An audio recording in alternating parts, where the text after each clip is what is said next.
أجل فرجا.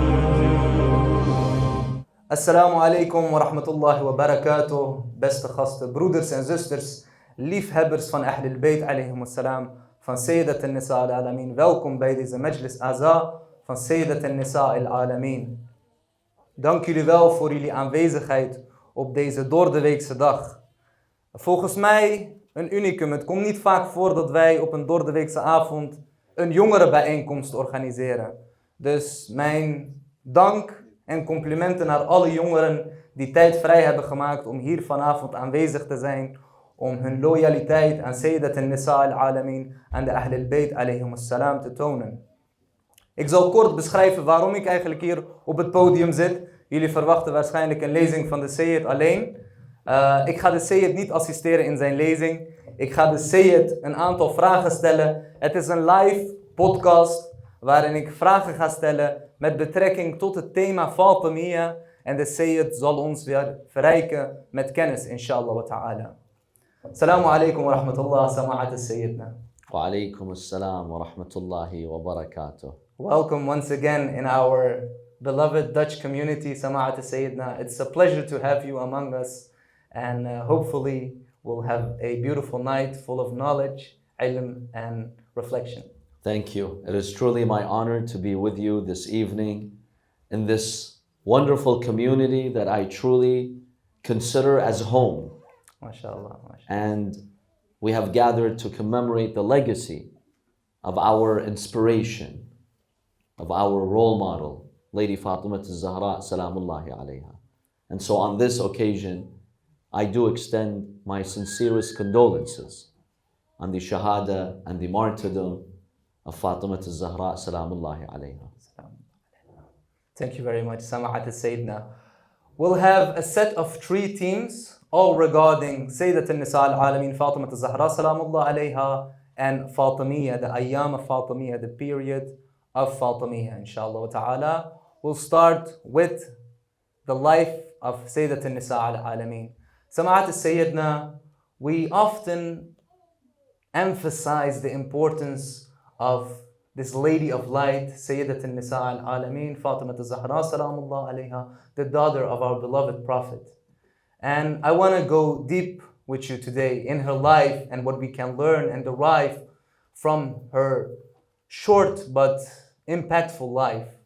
But to start, she is the daughter of our beloved Prophet. In what way would the Prophet describe Fatema Zahra, salamullah alayha? When you look at the description of Rasulullah sallallahu alayhi wa alayhi, of Fatema alayhi salam, you find words that are not used for anyone else. For instance, the Prophet sallallahu alayhi wa alayhi would describe Fatema as Ruhi allati bayna jambay. Think about that. Fatema is my very soul within me.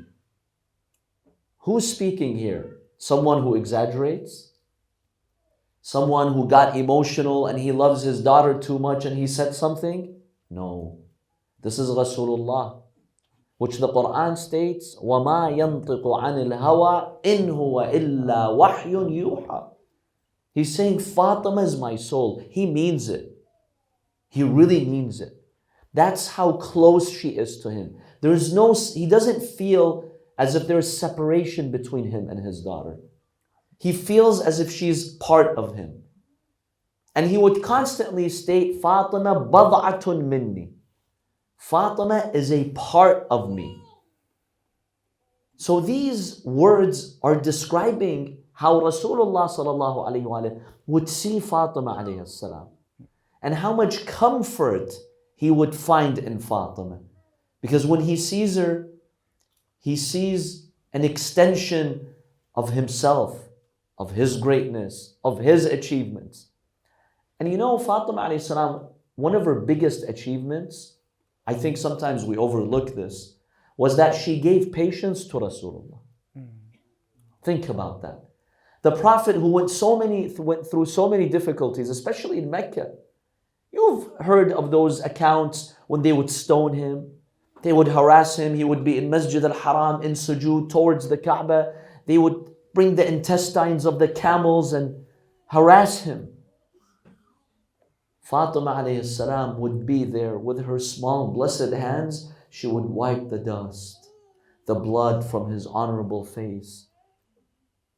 And she would stand with him at a time when he had very few supporters. Fatima constantly and consistently gave patience to Rasulullah. Rasulullah gave patience to everyone. He was the driving force behind this religion. When Muslims were struggling and they were about to lose hope, who gave them strength? Rasulullah. But who gave him strength? Fatima. Allah. That's how great she is. And these are not exaggerations. These are his blessed words. MashaAllah. Alhamdulillah. Beautiful, beautiful. Fatima salamullah alayha lived in 6th century, 7th century Arabia. She lived a short life, as we said. 18 years of age she became, unfortunately. And what can a lady like Fatima salamullah alayha, in her short lifespan in 6th and 7th century Arabia, leave for us to learn? Because let's be honest, Sama'at Sayyidina, we live in a complete different society, a very modern, urbanized society with different cultures, different belief systems, different opinions. And Fatima lived somehow in an isolated society, salamullah alayha. She was a lady, very young of age.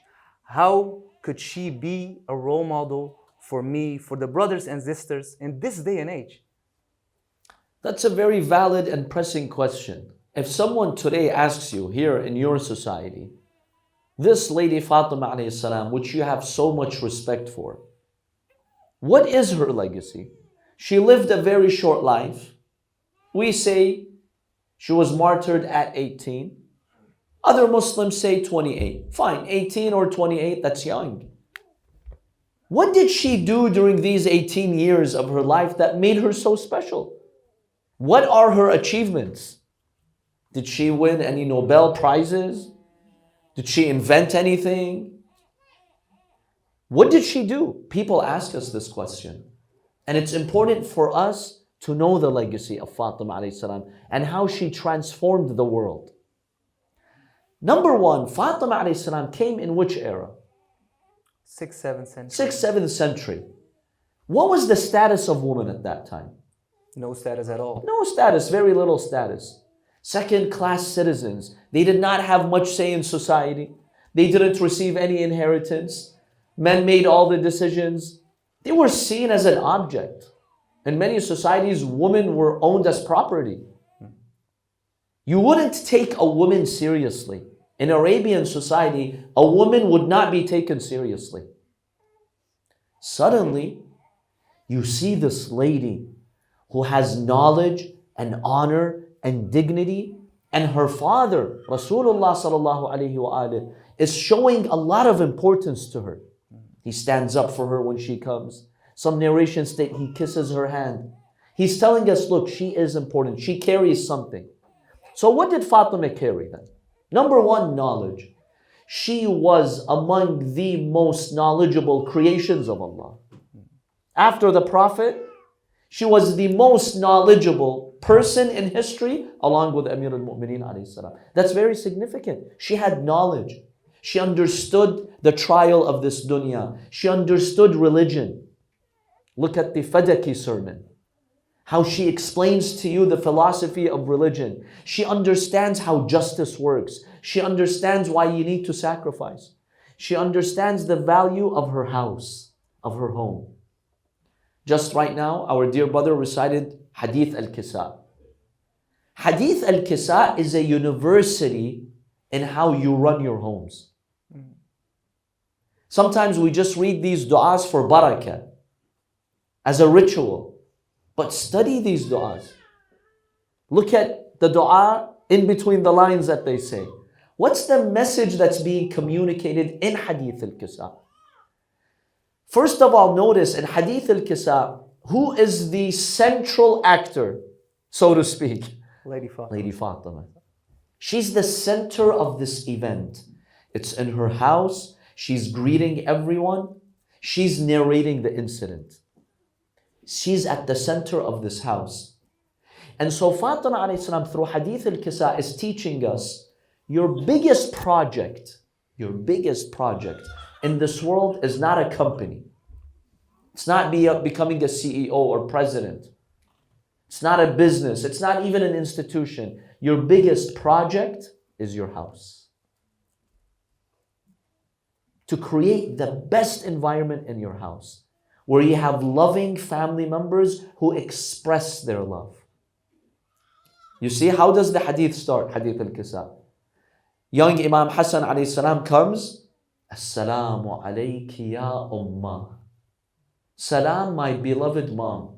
How many of us go home and we say salam like that to our moms? Some of us maybe no salam. Some of us, we enter the house with oof. We have something to complain about. What's for dinner? What's for dinner? Is it what I like or no? Or something else? We come, we're just stressed out and we want to release our stress. But see how Fatima raised her children? Young Hassan comes, Assalamu alayki ya ummah. The minute you greet one another in a beautiful way like that, you create a beautiful atmosphere in your house. And then what's her response? Wa alayka assalam ya waladi. Peace be upon you, O my son, O my beloved, O my flower of heart. Say these words with each other. Are these words only for your romantic partner? Not for your mom? Not for your children? These are the most important people in your life. Say them.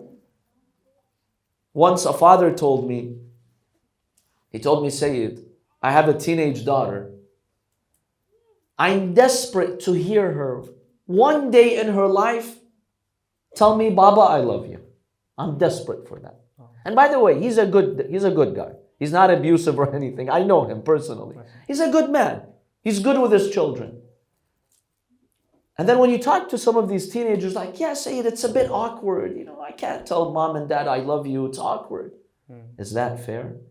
Your mother who carried you, who sacrificed for you, she doesn't deserve a few nice words from you. And then subhanAllah, suddenly they meet someone at school, at work, someplace, and this person becomes their universe now. Now they become better than Shakespeare in their romantic poetry. MashaAllah. Where did that come from? I thought it's awkward for you to say these words. Is that fair? Ask yourself, is that fair? So Lady Fatima alayhi salam is teaching you your biggest project is your home, it's your house. How you speak to one another. How you acknowledge the good in one another. Normally we go home and we need to find something negative to point out. Just criticize. The Ahl al-Bayt are the exact opposite. إِنِّي أَشَمُّ عِنْدَكِ رَائِحَةً طَيِّبَةً. Something smells good today. See? Focus on the good. And then if you have good qualities in one another, acknowledge them. When they meet their grandfather under the cloak, under the kisa, they mention the qualities. Ya man ikhtarahu Allah. Peace be upon you, O my grandfather, whom Allah has chosen you. Wa alayka as-salam ya walid wa ya shafi'a ummati. See, if your brother, if your sister, your parents, they have a good quality, they're kind, they're generous, they're smart, say it, acknowledge it. See, Fatima alayhi salam is building this project at a time when people had no conception. At a time when parents, during the Arab times, a father would not even kiss his children. It's considered awkward.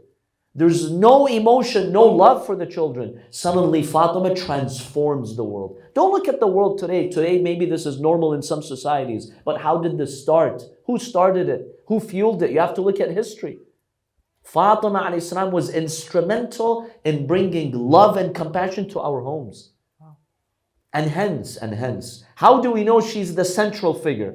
Someone can say, okay, she's narrating it. But how do we know she's the most important part in this family? The recognition coming from Allah.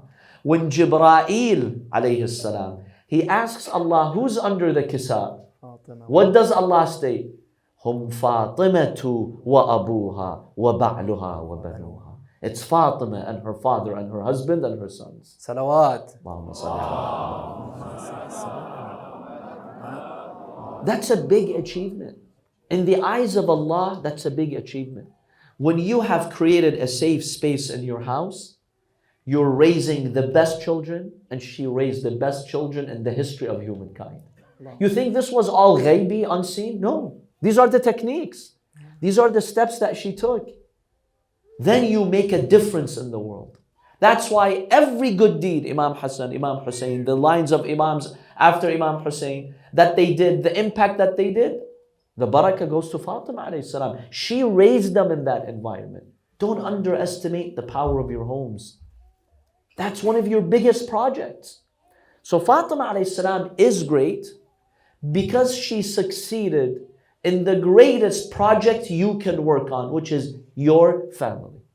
Fatima alayhi salam succeeded in this area. Beautiful. And that's something that we have to acknowledge. Wow. There are many successes. We can go on for hours discussing why Fatima is special, what did she do new, and what is her legacy. But this is just one glimpse. Ahsantum, ahsantum. Beautiful, Sayyidina. Allah bless you. But we talked about the greatest project Fatima left behind, Salamullah alayha. But what kind of lifestyle did Lady Fatima, Salamullah alayha, have in 6th, 7th century Arabia? Was she only a mother in the house, a wife in the house, a caretaker for her father? Or was she more than that? What was her role in the society apart from her household? So Fatima alayhi salam, before her own family, we have to acknowledge her relationship with Allah. That's really what makes her so special. What gave Fatima that love and compassion and iman and patience was her deep love for Allah and her act of ibadah. Why is she called the Zahra, as many of you know? Zahra means the one who illuminates, gives off light. Why? Why was she given this title? The Imam Ali salam says, he says, وَإِنَّمَا سُمِّيَتِ الزَّهْرَةِ. She was given this name because when she would stand in her place of prayer, she would illuminate to the inhabitants of the heavens like the angels. And 70,000 angels would pray with her. You see this quality of ibadah? At that time, it's unheard of for a lady to reach this level of ibadah and ma'rifah of Allah. Allah's beauty captivated the heart of Fatima. So we also have to acknowledge this dimension of her life. When you're thinking of her lifestyle, she had a lifestyle based on ibadah, based on worship. In the middle of the night, she gets up such that her feet were swollen. How many hours do you have to stand on your feet for your feet to be swollen? And she wasn't just worshiping Allah, she cares about people. That brings her to the next part in her lifestyle. Fatima alayhi salam cared about people. There are some people, they just live in their homes. I don't care what happens out there. It's just me and my house. That's not Fatima. We see Fatima cared for her society and she contributed to her society in two ways. Number one, through the unseen way, dua. When she would be standing on her feet and worshiping and supplicating, what was part of that dua and supplication? For her neighbors. Such that Imam al-Hassan alayhi salam, he's puzzled. He tells her mother, you're praying the whole night for the neighbors, for people. What about us? Bunayya al-jar thumma ad-dar. Think of your neighbor, then think of yourself. That's her lifestyle. She thinks of others. She's not selfish. By nature, we're selfish. I want the good to myself. Even when it comes to the ghaibi, unseen dua. Have you ever been in a situation where maybe you're at the ziyarah or you're in the darkness of your room and you really get a connection with Allah, like you're crying from your heart? I mean, sometimes that happens to you, right? In those moments, and you want to make the dua, normally who do you make a dua for? Yourself. It's like, I got the connection now, let me make a dua for myself. Well, if you want to learn from Fatima alayhi salam, in that moment, make the dua for others. You do that, Allah will answer your dua. He'll take care of you. Because Allah will see this person is not selfish. This person cares. So that's the first aspect of caring. The second is actual charity work. Fatima alayhi salam was very charitable. Anything she could get her hands on and people would ask her, she would give. Whether it's a necklace that she would donate, the wedding dress that she would donate, money that she would give to the poor, the bread that she would bake with so much difficulty. Today you go to the bakery, you get bread. Fatima alayhi salam had to grind the wheat with her hands, such that her hands became coarse. Sometimes your hands bleed because of that. She would bake the bread and go through difficulty. Somebody shows up at the door. I'm hungry. I've not had food for 3 days. Here, take it. You see the act of charity? Fatima was very charitable. She cared about giving back to her society, even when she was in need. That's part of her lifestyle. That's part of her legacy. And then the other part of her lifestyle is sharing her knowledge with her community, especially women and females. Females would regularly come to Fatima alayhi salam and they would ask her questions. And she wouldn't get tired. Wow. She would never get tired. In fact, one lady once asked a bit too many questions. She thought maybe Fatima alayhi salam was a bit bothered now, so she apologized. She basically told her, don't apologize. And she gave a beautiful example just to summarize the gist of it. If right now I tell you, carry a brick, okay, that's like 10 kilos, and take it upstairs, is that burdensome or not? Quite burdensome. Yeah, burdensome. Imagine if you have to do that 10 times. Yes, yes. Now imagine if I give you a block of gold. Gold. And I tell you, this is yours, Habibi. Take it to your room upstairs. Now is it burdensome? You'll run. Yeah. Even if you do that 10 times, will you get tired? No. You won't be drained. Why? Because it's this gold is mine. It has value. Fatima alayhi salam taught that lady, and she's teaching me, she's teaching you, she's teaching all of us. When you share knowledge, don't let it burden you. What you're gaining is more than this gold and silver. What Allah is giving you in terms of elevating you removes the burden. Subhanallah, subhanallah. Lady Fatema. That's part of her legacy. Lady Fatema had the keys to success and she shared it with the people. She shared it. And that's the beauty of the path of Ahlul Bayt. They don't keep the keys of success to themselves. They share it with their community. I'm the opposite. If I find something special, I want it just for myself. We have to work on ourselves. But that's part of her lifestyle. Amazing, amazing, amazing. And can we say, Sama'at al-Sayyidna, if we look at today's society and especially Lady Fatema, femininity, could we say in her day and age, Fatima Salamullah alayha was feminine, was a feminist, was a hardcore feminist in her society? How would you define feminism? Because when we say the word feminism, it has many dimensions, applications, meanings. If by feminism you mean did Fatima alayhi salam give a powerful role for females, respect for females, yes, of course. By this definition, she was a feminist. Because she really gave respect and status to females. Don't look females as an object, as a second-class citizen. No, she is an active member of society, and in fact, she'll decide if your house will succeed or not. Wow. Hum Fatimatu wa abuha. It starts with her. So, based on this definition, of course, definitely, she truly gave rights to women, status to women. She gave ambition to women. Women at the time of Fatima alayhi salam had no ambitions. My ambition is just to be in my home and do housework, and that's it. I don't have any ambitions. Fatima alayhi salam gave women ambitions. Raise a generation of scholars in your homes. When I say scholars, not necessarily traditional scholars, but children who know. Be charitable, give to society, spread knowledge. That was all new. Women at the time of Fatima alayhi salam didn't have such roles. So by this definition, yes. However, if you want to define feminism, maybe in a more restricted Western way, and it has many definitions. It gets muddy here. أحسنتم سيدنا أحسنتم. As it is the Ayyam of Fatemiya, there are certain topics which you cannot deny and you have to speak about. One of them is Fadak, the land of Fadak.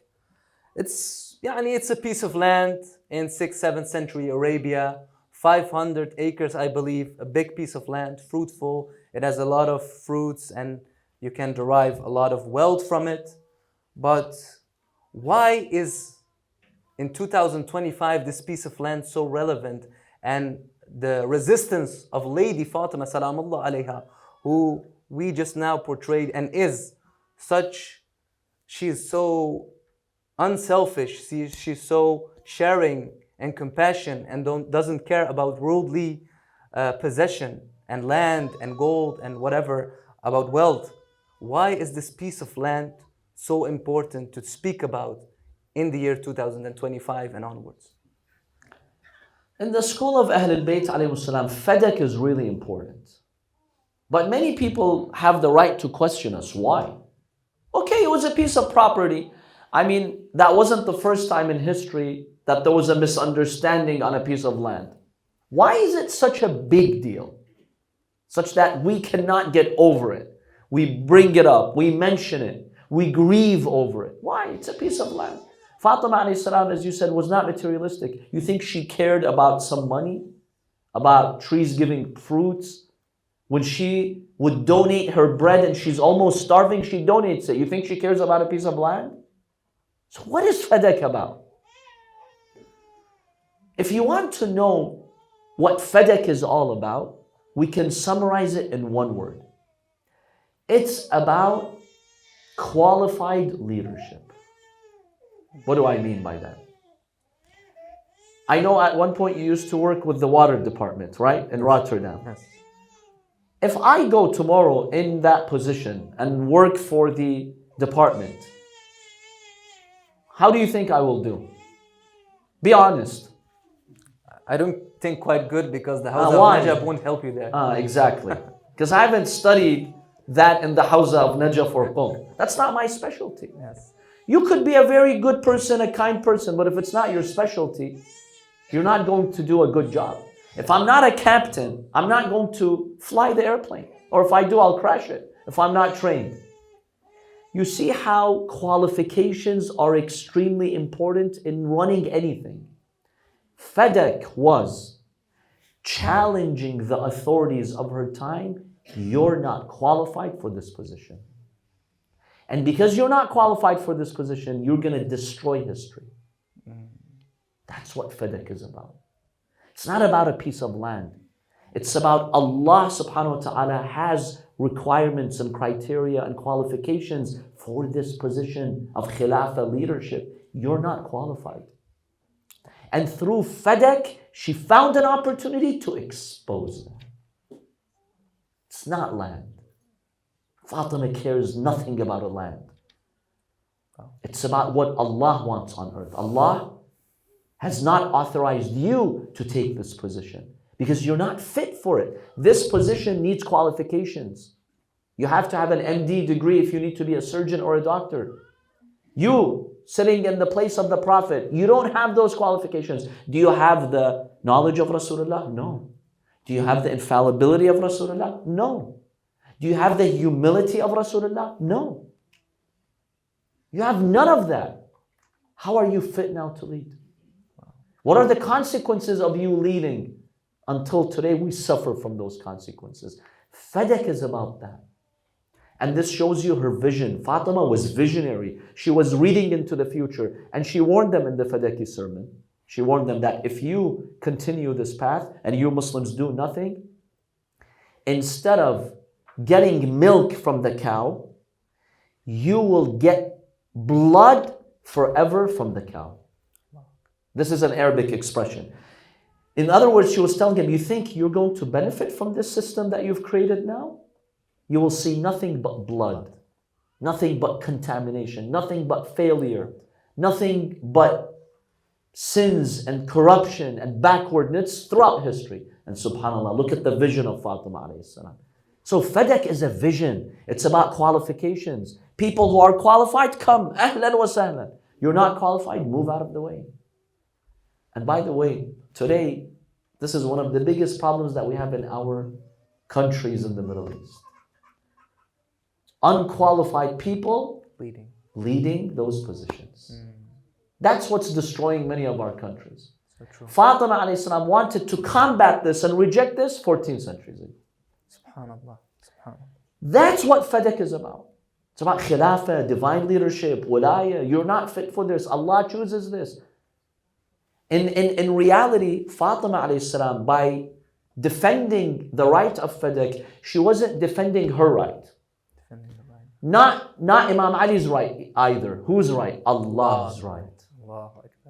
Because Allah made a decision. He chose a leader. The people came and said, no.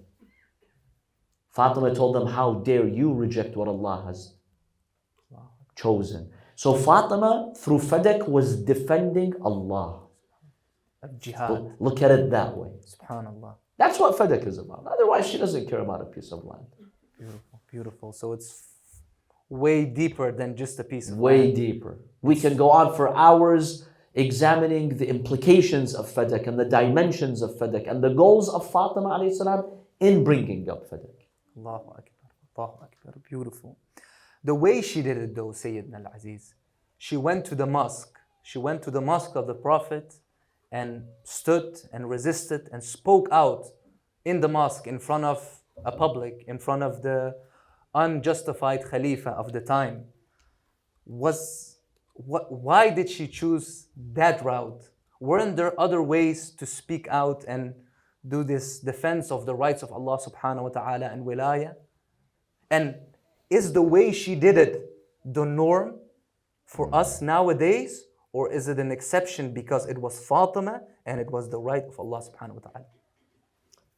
That's a very important question. When we look at Fatima alayhi salam coming to the masjid and speaking in the presence of men, some can argue, okay, based on this, Fatima alayhi salam is demonstrating to the sisters that you need to come publicly in men and be active in the presence of men. Because that's what she did in the masjid. She gave a sermon in the presence of men. At that time, who gives sermons in the masjid? Men. Women didn't give sermons in the masjid, but Fatima alayhi salam did. So what does that tell us? Is that an exception? Is that the norm? How do we navigate that?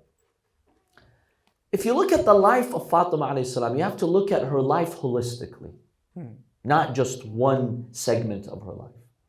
Fatima alayhi salam, even though she's a leader for everyone, but she's a female. And Fatima respected her femininity. I know this is a sensitive discussion, especially these days. But Fatima respected that Allah created me as a woman. And so I have to lead appropriately, in a way that's appropriate to my gender, to my femininity. The way Allah wants me to lead, not the way I want to lead. This is very important. Very important. Because yes, it doesn't make a difference whether you're a man or a woman in how you lead. Yeah, it's not going to determine your status. Your status is equal in the eyes of Allah. It's not going to determine your importance. You're equal. But it will determine your methodology and way. Definitely. Islam is very big on this. If you're a man, there's a certain way of doing things. If you're a woman, there's another way of doing things. It's not all the same. Yeah. Different manufactured, different roles. Different psychological makeup, different physiological makeup. You have to take that into consideration. Many times Americans ask us, why is it that men can lead Salat al-Jama'ah and women pray behind you, but you can't have a woman leading men in Jama'ah? Many times they come like, look, this is discrimination. You're being anti-woman. And then, subhanAllah, we all have a fitrah in us. And then I just respond to them in a very simple fitrah way.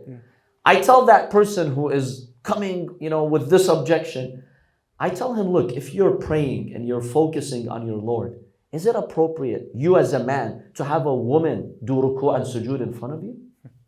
Honestly. The minute I say that, okay, they freeze. They don't know how to navigate that. because they realize the wisdom in Islam and the way it's structured. It doesn't mean that woman is less than a man. Yes. That's not your place. You as a woman, it's not your place to do a sujood in front of a man. That's just not your place. Inshallah, you're the best lady, you're the greatest lady, you're the smartest lady, you're the most intelligent lady. That's not your place and position. You have dignity. Respect your dignity. Islam protects the dignity of men and the dignity of women appropriately.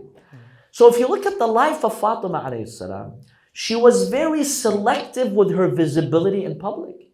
Most of the time, Fatima alayhi salam was not publicly visible in the presence of men. She wasn't going around speaking to men, having conversations with men, giving sermons to men. No, look at her life. That didn't exist in her life. Yes. Fatima alayhi salam was very selective with her visibility. In the privacy of her home, she raised a family, she educated women. From behind the barrier, she would interact with the faqir, with the poor person, and give them assistance, because she realized that Allah has created me as a woman and I have an independent standard from men. I'm not supposed to be a man. Very important. Independent. Independent. Very important. And it's not any less than a man. Man, no. What does Western feminism try to do all the time? Be like a man. They don't say it, but that's what they actually done. Okay, if men do this, women have to do this. They're always trying to make a woman like a man. The man is the standard. The man is, you've inadvertently accepted that the man is the standard and the woman is inferior, and so you have to make her like a man for her to be better. That damages your cause. Fatima alayhi salam teaches us, no, I don't have to be like a man to be good. I have my own independent standard from Rabbil Alameen. And He's given me that status and I'm proud of it and I'm honored. So then how do we understand the Fadaki sermon? Or her going to the house of Ansar and mobilizing people to defend the Imam alayhi salam. This is how we understand that. These are exceptional circumstances to embarrass the masculinity of men when they failed. I want you to think about that. You know why Fatima went to the masjid? Let's be blunt here a little bit. You know why Fatima went to the masjid and she gave the Fadaki sermon? Because she was basically telling those men, you're not men. Allah. And I'm forced to do this. I've no other way of doing this. It's not me to come to the masjid and I have to talk to men. That's not me, Fatima. This is hard for me. This is difficult for me. This is not my comfort zone. But I have to. Because you have betrayed justice. You brought it this far. You brought it this far. I have to now take action. This is an exceptional circumstance. This is not the norm. If you men acted like men, I wouldn't have to come here and give this speech. But when you have become cowards and you're not standing up to the truth and you've abandoned the Quran, as she says in the Fadaki sermon, I have no choice but to come and speak. And so this is a lesson that in your society, if you see justice not upheld, moral values not being upheld, then yes, at that time, sometimes a woman needs to step in and to represent Islam appropriately. But remember, it's not the norm to be publicly visible all the time. Allah subhanahu wa ta'ala wants women to be selective with their public visibility. Only when it's productive, when it's necessary, when it's appropriate. But to be free, interact with whoever you want at any time, conversations, throughout the day with the opposite gender, this is not appropriate. This is not appropriate. One thing that's really ironic and also disturbing at the same time is our workplace structure. In the workplace today, you've got opposite genders working in the same office, sitting next to each other, talking to each other day and night. Honestly, that's problematic. If you, the husband, you're talking to a non-mahram woman 8 hours a day more than your wife, and you see her more than you see your wife, Habibi, we've got an issue here. If you, the wife, you're out working 8 hours a day, and you're talking to non-mahram men, and you're chatting with them, and you're joking with them, and you see them more than you see your husband, yes, I have a problem. This is not the legacy of Fatima. I'm saying this as a humble brother, not to judge or critique, but we really want to know the legacy of Fatima. Fatima alayhi salam gave that space for women. This is your space. Respect it. And be powerful through it. Through your femininity, be powerful. Don't try to be like a man. But yes, when there's an exceptional circumstance that's happening, sometimes you have to go, you have to rush to the scene, and you have to save the ummah, you have to save your family, you have to save morality. These are exceptional circumstances. Ahsantum.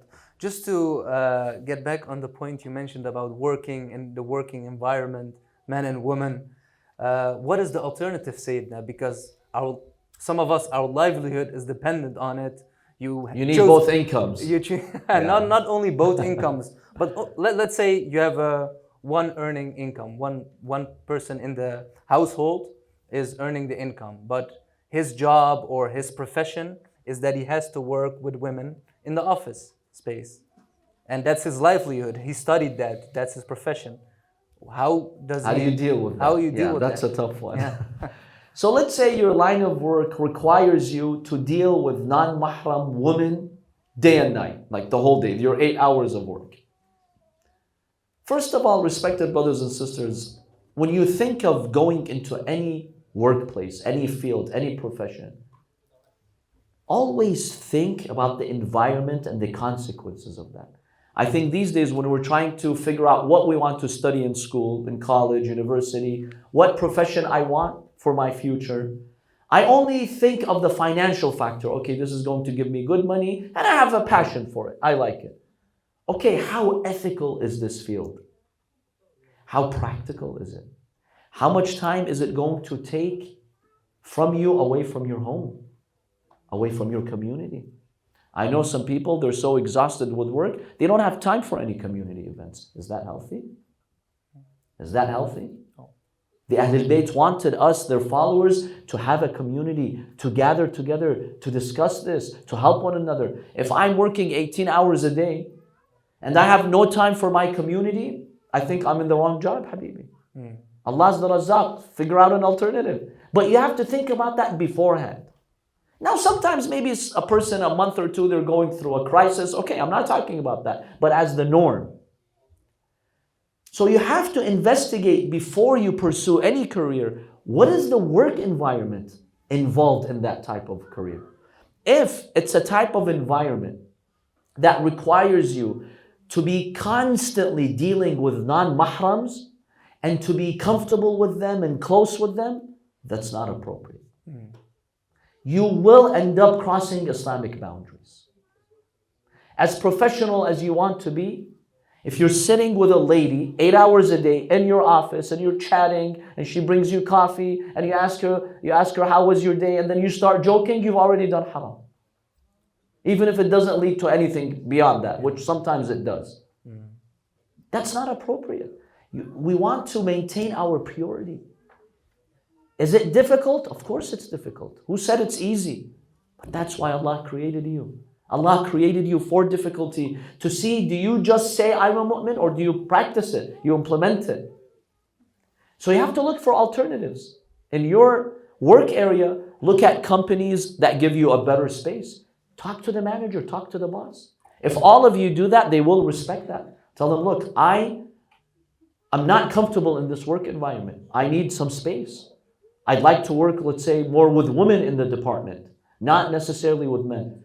If only one person does that, they will not take you seriously. But if all of you make it clear that these are our demands, companies will respect that. They have no choice but to respect that. But you need to advocate for that. You need to advocate for that. I remember last year, a sister reached out to me 2 years ago. One sister from the US, one sister from Canada. This happened twice. And she was studying to be a doctor. So she told me one of the things that's required in that department that she was in, that field, the medical field, she has to uncover her arm. And in the room, when she's operating, she cannot cover her arm. And there are men there. So she's like, Sayyid, is this okay? What do I do? I studied so much. Do I just quit? I know this is haram. Is it haram? Is there an exception for me? I told her, go and speak to the head of the department. And before that, speak to a lawyer. Know your rights. Because when you tell the head of the department you've spoken to a lawyer, now they take you seriously. Go and tell the lawyer that I have religious requirements. I cannot uncover my hand in front of men. Either you put me in a room, there's no men, or you let me cover it. And I've spoken to a lawyer, I have that right. It never crossed her mind to do that. She either thought, okay, I have to quit or I have to keep doing haram. We submit more to our employee than to Allah subhanahu wa ta'ala. That's the problem. She went, she demanded, he made an exception for her. They have to make exceptions for you. Be strong, polite. I'm not saying be rude. As Muslims, you have to be the nicest, kindest people, but firm. Be firm, know your legal rights, and advocate for them. Demand them. People will have to respect you. So when it comes to the workplace, try to change it. Advocate. See what you can do. If you did, alhamdulillah, Allah will reward you. This is ibadah. If you change that, this is ibadah. And if you got stuck in a situation where I'm constantly running into haram, I'm crossing the boundaries, change that line of work. And if you're scared of changing that line of work, remember who's the Razzaq. Who's the Razzaq? My job? No. Allah subhanahu wa ta'ala. You know, sometimes we worship our jobs indirectly, unknowingly. When I really think that job will give me my rizq. And without it, I'm doomed. Wow. So Allah's out of the picture, khalas. One little job made me forget my Creator who created me, who blessed me, who brought me here, who gave me all these access to resources. One little job made me lose my Creator. Think about that. Allah's your Razzaq. That is your trial. But the Quran has promised you, وَمَن يَتَّقِ اللَّهَ يَجْعَلْ لَهُ مَخْرَجًا. Allah says, be honest and have taqwa with me. I'll find a way out for you. Don't stress out. I'll figure out a way for you. Allah's promising, and we know Allah delivers on His promises. Definitely. Ahsantum Sayyidina. Beautiful. To get back on the topic of justice and Lady Fatema, showing an impeccable example of how to stand up for your right, for the haqq, for the truth, and being a voice of truth in this case. How can we in this day and age be a voice of truth even when we stand alone? Because be honest, Sayeda Fatema Salamullah alayha, with her young age, when he stood up and went to the houses of the Ansar and advocated for this is Amir al-Mu'mineen, he was chosen as the wali of Allah subhanahu wa ta'ala on the day of Ghadir and before that. And when she stood up for the land of Fadak, she was alone. There was no one beside her. How can I, in this day and age, when I see injustice happening, stand up for justice even when behind me there is no one? We have gathered to commemorate this honorable lady, and we know how great she is. We have an idea of her value. We can never do justice to that, but we know she's very valuable. But Fatima alayhi salam, as you said, was alone. Her society wasn't with her. They abandoned her. They abandoned the cause that she was advocating because it was hard and people had to sacrifice and people were not willing to step outside of their comfort zone. So Fatima alayhi salam had to go and defend the haqq alone. Very few supporters. And that was part of her pain. That's the betrayal of this ummah to Fatima alayhi salam. In doing so, Fatima is setting an example. She's telling us, O Shia, O Mu'mineen, O followers, don't think that the haqq is popular. The haqq is not popular. In fact, the Quran, what does it say about the haqq? وَأَكْثَرُهُمْ لِلْحَقِّ كَارِهُمْ. Most people hate the truth because it's hard. It's inconvenient. Fatima alayhi salam is teaching us the haqq is hard. Not many people will support the haqq, but learn from me. You stand with the haqq because the haqq is connected to Allah. And if you stand with the haqq, you're standing with Allah and the whole universe. And Allah and the universe is standing with you. Look at that. Look at the bigger picture. Don't be Obsessed with this little planet called Earth. There are a few people here who have abandoned the haqq. There's trillions of angels with the haqq. Sometimes, brothers and sisters, when you feel weak, because society is against you, family is against you, what you're doing is tough, this is an effective exercise. Try it. Just sit in your room, close your eyes, and imagine, as Amir al-Mu'mineen alayhi salam states, مَا مِن مَوْضِعِ قَدَمٍ فِي السَّمَاوَاتِ وَالْأَرْضِ إِلَّا وَفِيهِ مَلَكٌ يُسَبِّحُ اللَّهِ. Imam Ali says there's no square foot place that you stand on in the universe. Now how big the universe is? This observable universe, the observable universe, which is the first sama al-dunya.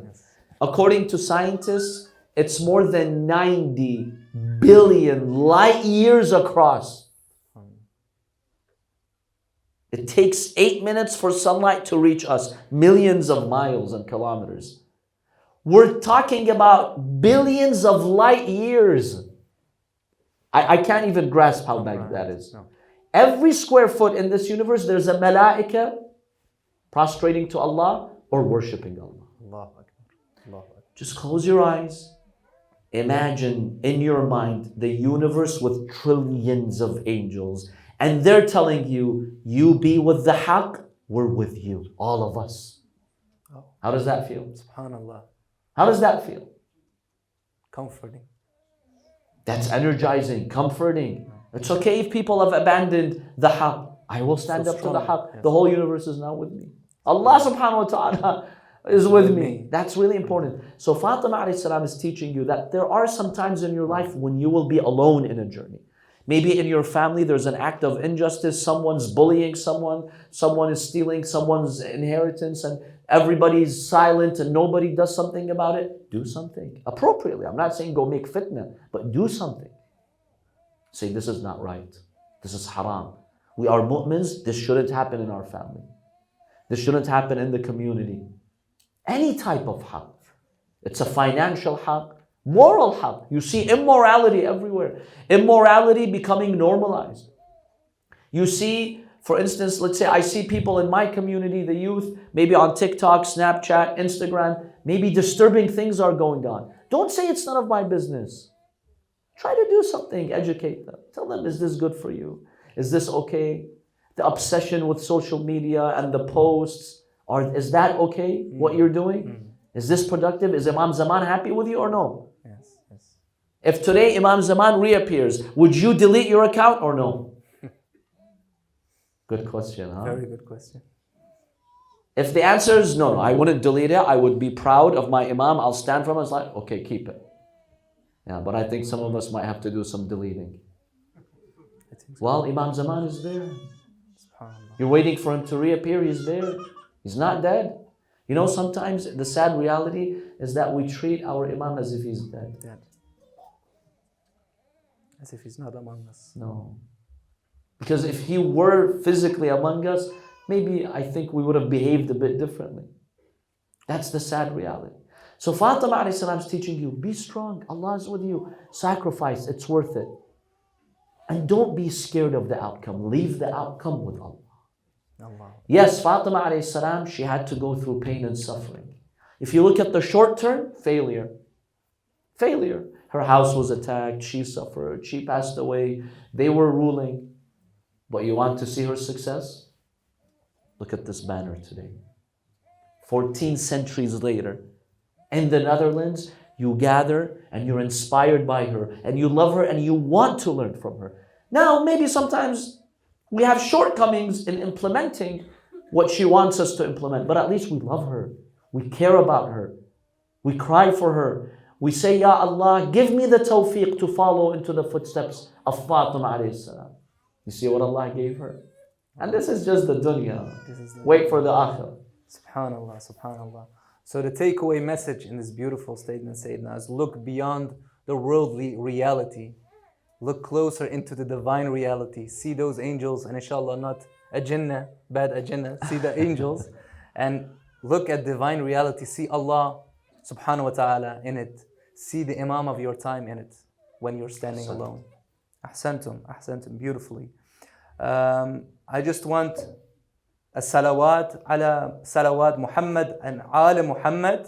Allahumma salli ala. When we are going to the last theme of tonight, inshallah, and then we'll wrap it up, inshallah, with Aza and Ladmazani, Sinazani, inshallah wa ta'ala. So if you still have energy, give me your loudest of salawats.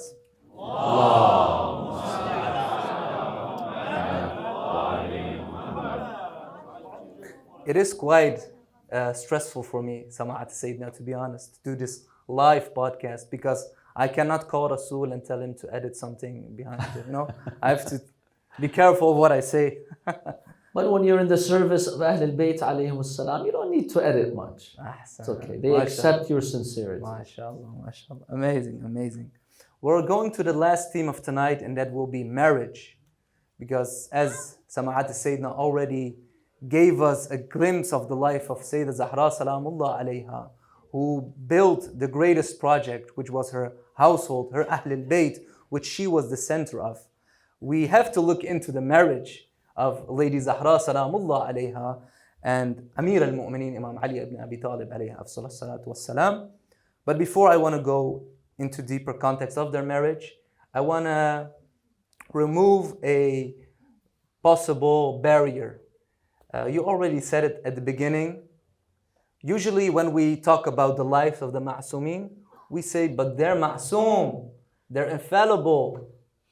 But the examples you gave about Hadith al-Qisa, for example, everyone can speak, can give a lovely compliment to his son or daughter or husband.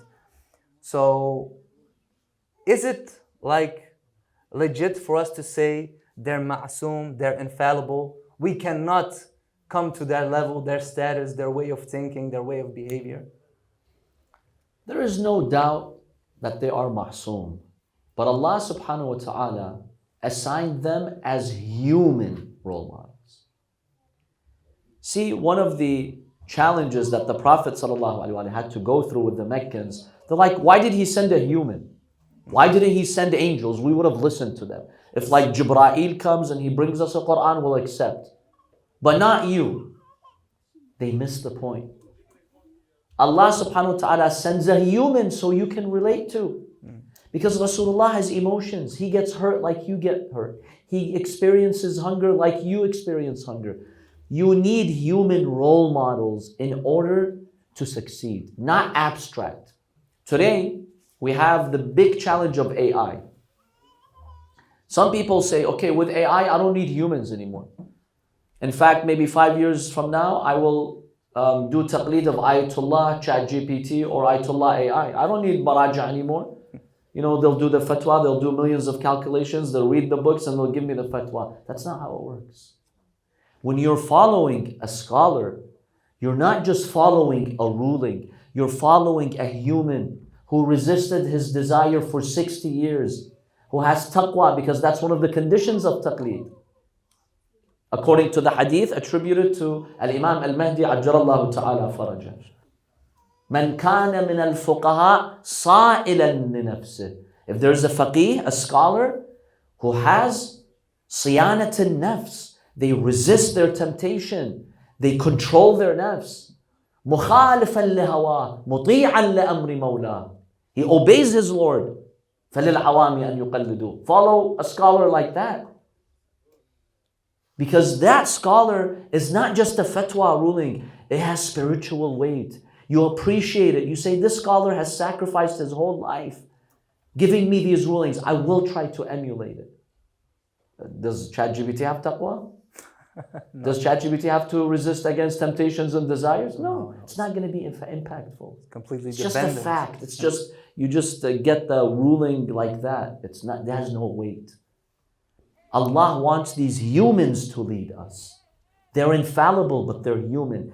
And what they're advocating for and what they're teaching is implementable. You can implement it. Don't think I cannot. This is Zahra alayhi salam. I remember once we had a discussion about this aspect of the relationship between Imam Ali alayhi salam and Lady Fatema alayhi salam. Imam Ali alayhi salam gives a powerful testimony about his wife. He says, Wallah ma aghdabtuha wa la aghdabtuha. Not once did I anger her, not once did she anger me. Now someone can tell me, Sayyid, come on, they're ma'soom, obviously. No, you can do it too. Proof?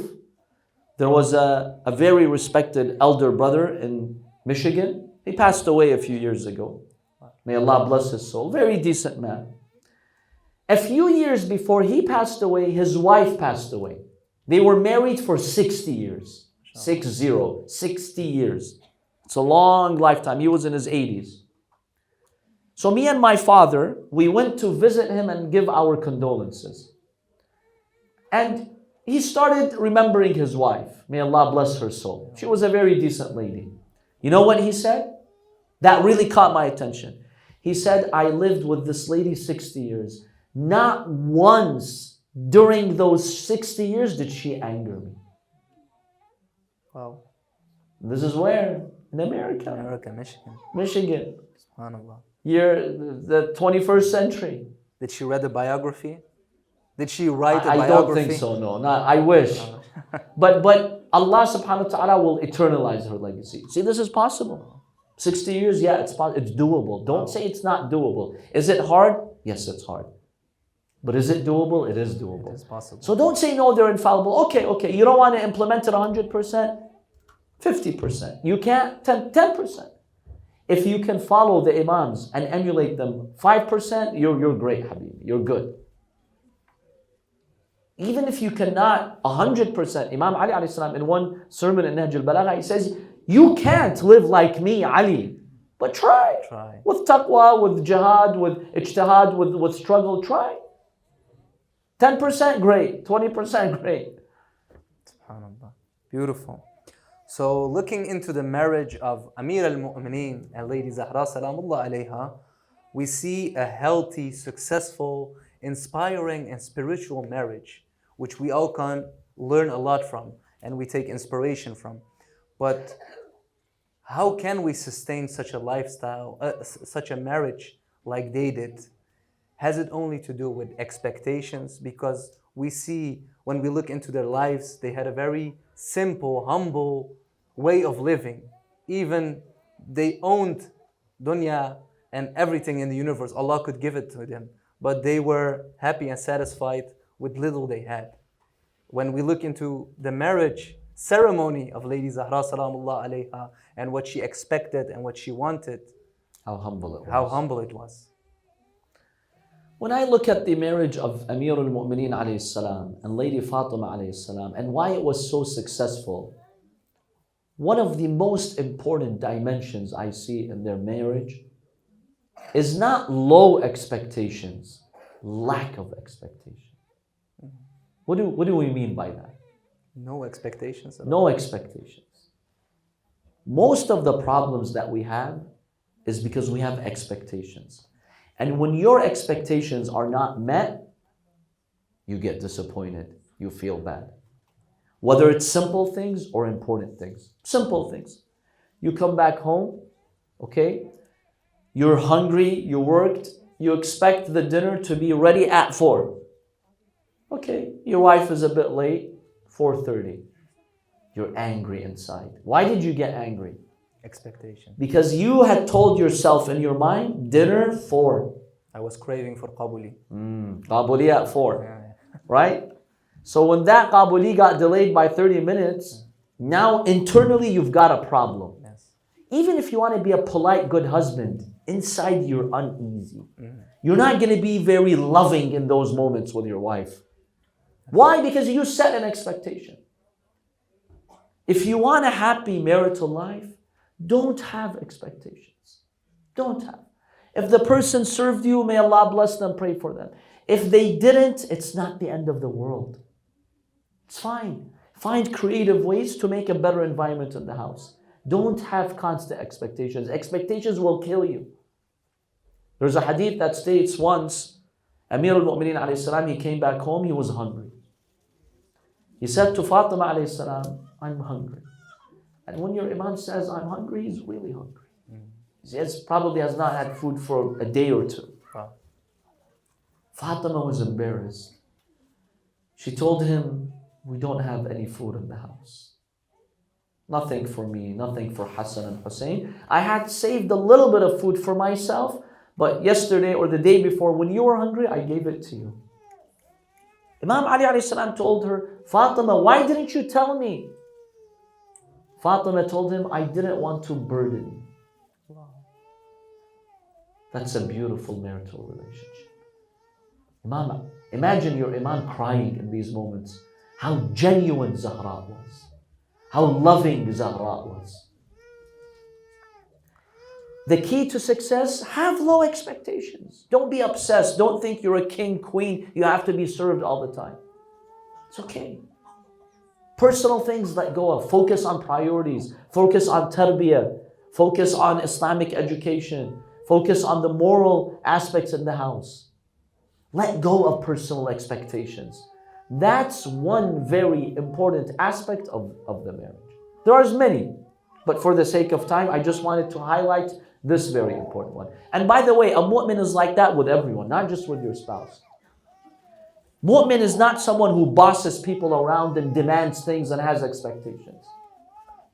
As a mu'min, try not to burden anyone in this world. That's how the Ahlul Bayt were. They were never a burden on anyone. They never gave personal tasks to anyone.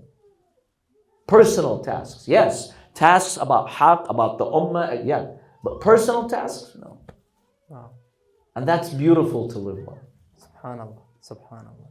Another element which we already pointed out was communication. Hadith al-Kisa, Sayeda Zahra salamullah Express that with words. Communicating yes. with her family, her husband, her loving children. How did Imam Ali alayhi salam and Lady Zahra salamullah alayha, outside of Hadith al-Kisa, communicate with each other?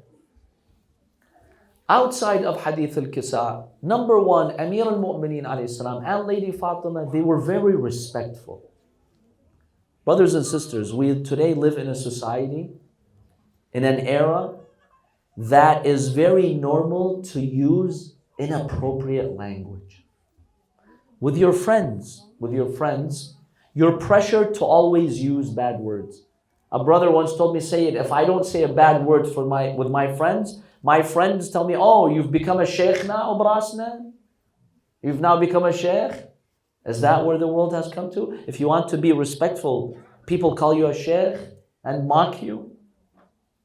We live in an era that's based on little respect when it comes to communication, using inappropriate language. Husband and wife, as comfortable as you get with one another, keep the respect between each other. Don't use negative words, derogatory words. Even if you're upset, you're angry, even if you're joking, don't joke with inappropriate words that hurt your feelings.